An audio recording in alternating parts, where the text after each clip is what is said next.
Hello my dear friends, you're in the Military Summary channel, and today we will discuss the situation in Ukraine on the 19th of February of 2026. Today we have lots of very interesting updates, so let's start. Very interesting updates are coming from the city of Kiev. Today we see that Zelensky, the president of Ukraine, is under very heavy pressure from every single side. He was always under the pressure from the Russian side. Yesterday, Slovakia and Hungary began their own pressure by imposing additional sanctions against the energy infrastructure of Ukraine, and today we start receiving updates that the former commander-in-chief of the armed forces of Ukraine, Zaporizhzhia, who is probably under the control of the United Kingdom and MI6, began attacking Zelensky as well. So we see a very huge political crisis, and very difficult to understand what Zelensky is going to do with this, but obviously we understand that all these attacks are the consequences of another rejection, another refusal from the Ukrainian side to accept demands or a peace agreement that was proposed by US and the Russian Federation in Geneva. So what is happening around Zelensky right now? Obviously the situation for him is very difficult. The most important thing is that several days ago the former commander-in-chief of the armed forces of Ukraine, Zaporizhzhia, during his interview with the Associated Press, emphasized that Zelensky was responsible for the failure of the Ukrainian armed forces counter-offensive in the Zaporizhzhia region in the summer of 2023.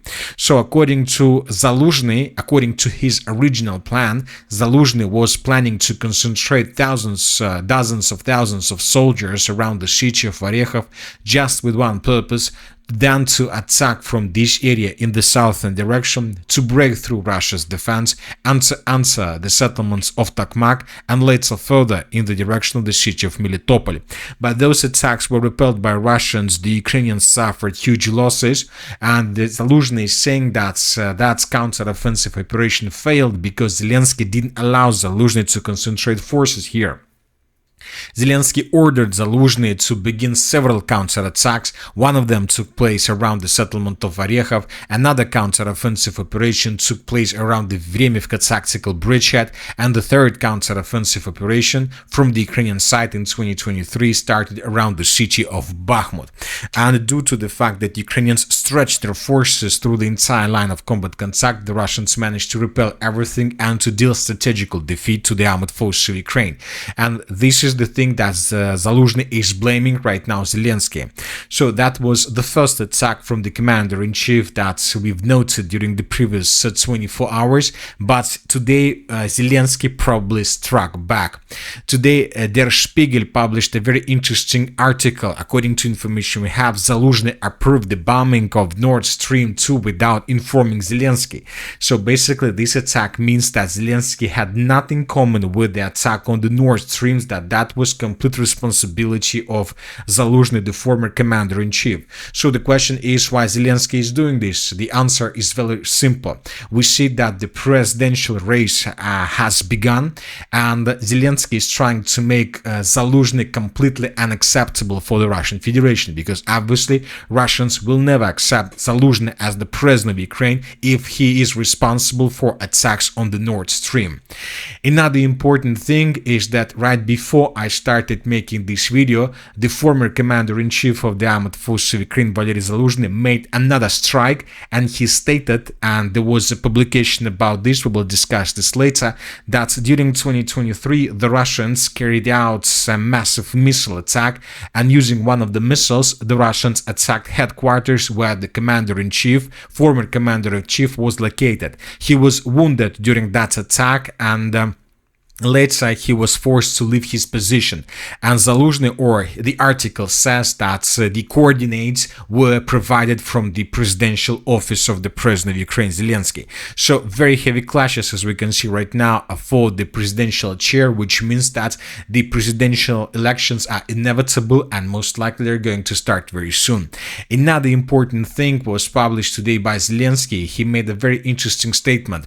I know that Americans and maybe some Europeans are discussing a new document with Russia, between NATO and Russia. When they have such a document, they can discuss everything, of course, but for me it's important that they discuss our potential place in NATO with us, not just with the Russians, with us, because it's about us, but they might do also it without us. Maybe we don't know something. In any case, we'll react to surprises if they happen.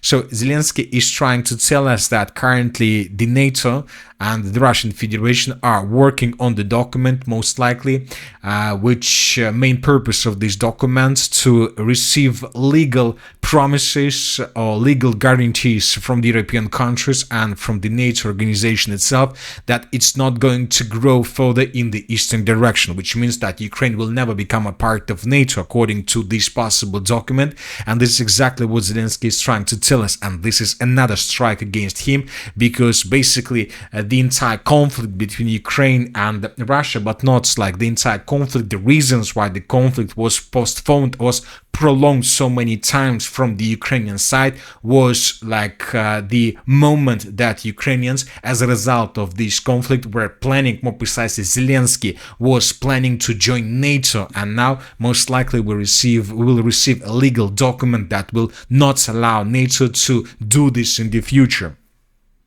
And of course, another important attack on Zelensky is sanctions. Slovakia has also stopped exporting diesel fuel to Ukraine, according to the Prime Minister Fico. Slovakia supplied up to 10% of Ukraine's diesel fuel supplies, according to media reports. Fico threatens to stop electricity transmission to Ukraine starting tomorrow. So a lot of attacks. Zelensky is trying to fight, let's say, with everybody and with everything. But let's wait and see what is going to be next, because the situation is very difficult. Another important update is coming from Russia. If you remember, yesterday we discussed this article published by pro-Russian sources. In March, the Russian armed forces will launch test flights of the Russian Argus, a Starlink analog. This specialized drone will operate at altitude of 15-24 kilometers, providing troops with internet access, HD video transmission, frontline communications, and control of other drones. Its key advantage is its solar-powered operation, allowing for virtually unlimited airtime. Furthermore, unlike satellites, it can cover over a targeted combat zone and jam energy satellite navigation and communications. And these drones could be bring down just with Patriot systems or S-300 systems, which means that basically they will be immortal or something like this, because if you attack these drones with the Patriot missile, you will spend 10 times more when talking about dollars in comparison between the costs of the missile and the cost of the drone. So we see that the Russians are trying to find a solution how to replace the Starlink, and today we received another very interesting article. According to information we have, the Russians are planning to launch during the first quarter of 2026 several 15 satellites with the title of Rassvet. 16 satellites have already been built. They're planning to launch their incoming days or coming weeks. By the end of this year, they're planning to increase this the group of these drones and up to 95 units, and then up to 30 satellites, and then up to 950 satellites. So the Russians, as you can see, are trying to search several ways how to improve their communications with drones and with satellites, but all these things are telling us just only probably by the end of this year, or at least by the end of the summer, the Russians will more or less fix the issue with the Starlink system. But during the next 6 months, most likely the Russians will continue to suffer huge problems with the communication. Now let's discuss the situation on the ground, and first let's talk about another massive attack. According to information we have, the Ukrainians during the previous 24 hours more precisely, launched the biggest attack ever from their side. Up to 300 drones were attacking in the northern and the northeastern direction of the Russian Federation, and very heavy explosions were recorded on the territory of the settlement of Veliki Luki. During the night we received lots of pictures of videos of consequences of those attacks, something like like oil depot was damaged and destroyed. And according to information we have, and due to this attack, the Russians intensified their own preparation before the next massive missile attack. And the sources are saying that the next attack could take place approximately within the next 30 hours, either between the 19th and the 20th of February of 2026, so which means this upcoming night, or between the 20th and the 21st of February of 2026. So very soon the Russians are going to attack Ukraine. We're using dozens of Iskander missiles, most likely, and drones, and most likely the Russians will continue attacking objects of energy infrastructure of Ukraine. Now let's discuss the situation on the ground, and first let's talk about the Zaporizhzhia direction, where the Russians during the previous 24 hours managed to improve their positions significantly. So these are the changes on the ground between the dates. So this is the end of the 18th of February and this is the end of the 19th of February. According to information we have, the Russians managed to recapture positions they lost during the Ukrainian counter-offensive operation that took place several weeks ago. The Russians recaptured the village of Ternovata, Kosovtseva, and basically, according to these articles, the Russians managed to establish complete control over the railways between the settlement of Dorozhnyanka through the village of Zaliznichna, Staroukrainka, Tsverkova, Kosovtseva, and Ternovata. So the Russians have prepared the bridgeheads, the foothold, before further advancing further in the western direction towards the settlements of Rizdvyanka, Vozdvizhivka, and Verkhnya Tersa.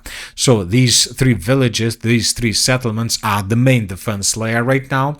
The Russians are about to begin clashes for these three settlements, and now the Ukrainians have already begun preparation for the next defense layer. We are talking about the territory between the villages of Zeleno-Dibrova, Barvinkova, Lyubitskaya, Novosolyenaya, Mikolskaya, Chervony Yar, Shikora, Svoboda. So these villages and this territory is the next defense layer of the armed forces of Ukraine, but this territory is less fortified in comparison with this bridgehead, and most likely the Russians will spend less time for this defense layer if they are able to get there.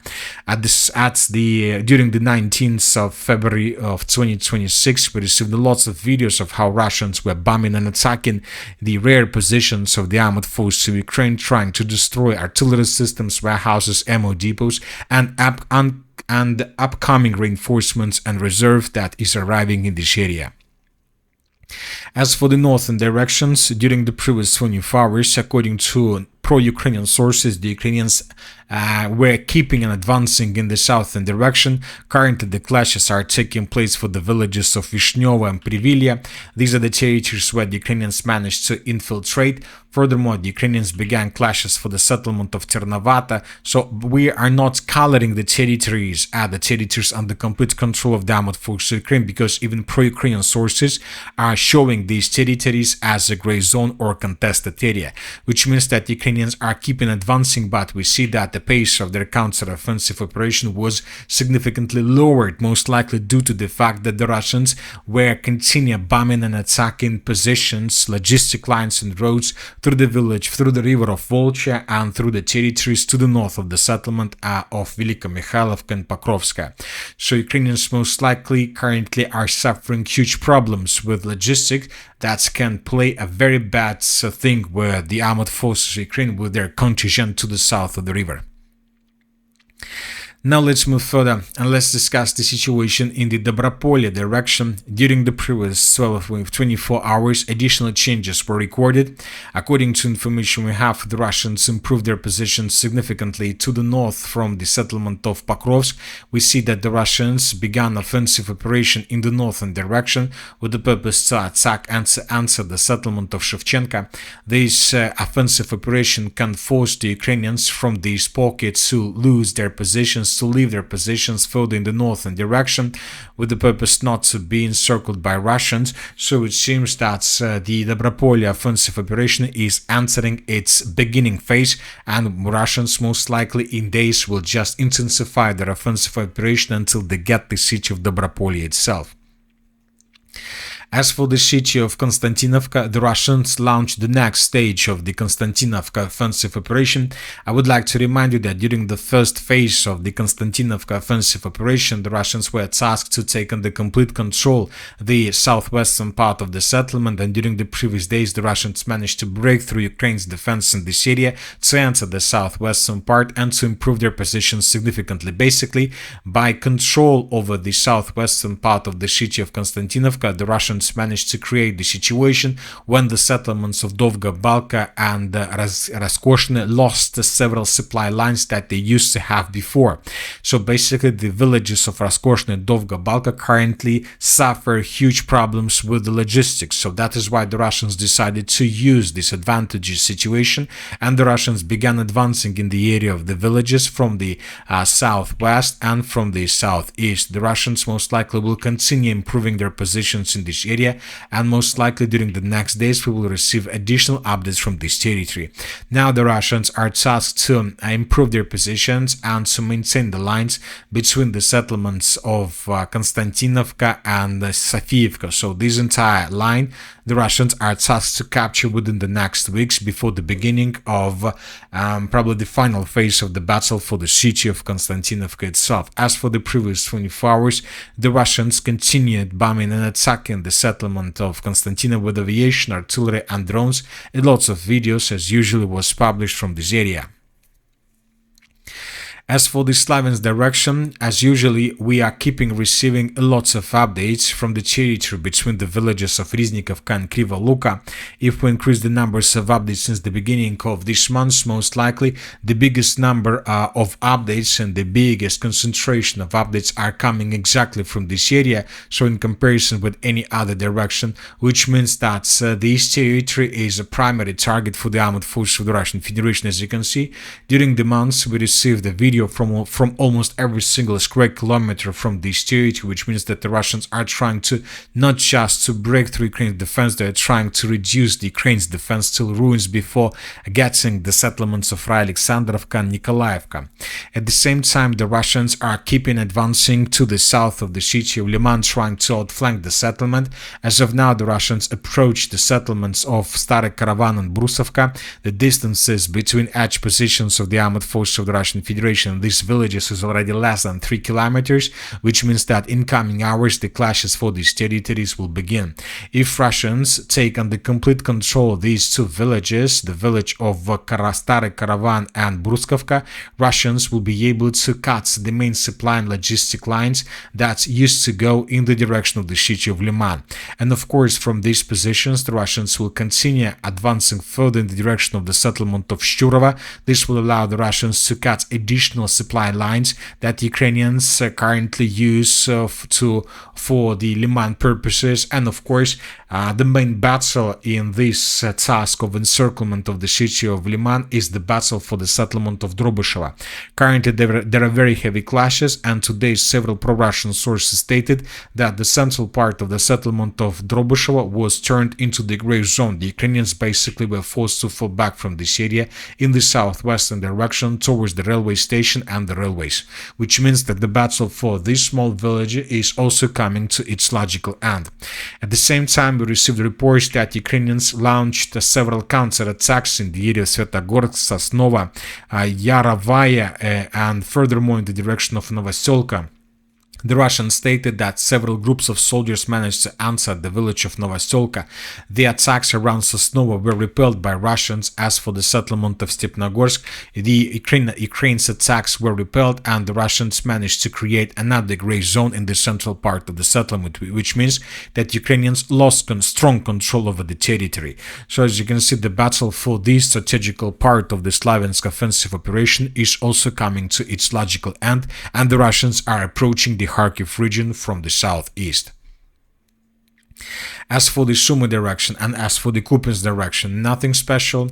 As for the Sumy direction, the most important update is coming from the most northeastern part. Today the map has been adjusted. This is the end of the 18th of February. This is the end of the 19th of February. The Russians managed to improve their positions around the settlement of Kharkivka. That was captured according to the Minister of Defense of the Russian Federation yesterday. Today we received additional proofs where we can see how exactly sabotage and reconnaissance groups of the armored force of the Russian Federation were entering the settlement and how the clashes were taking place for this small village along the border. And that's it for today. The Military Summary channel reminds that we condemn any violence in the world. Thank you for your watching. Subscribe to my channel, put your likes, join my Patreon, and have a good day. Bye bye.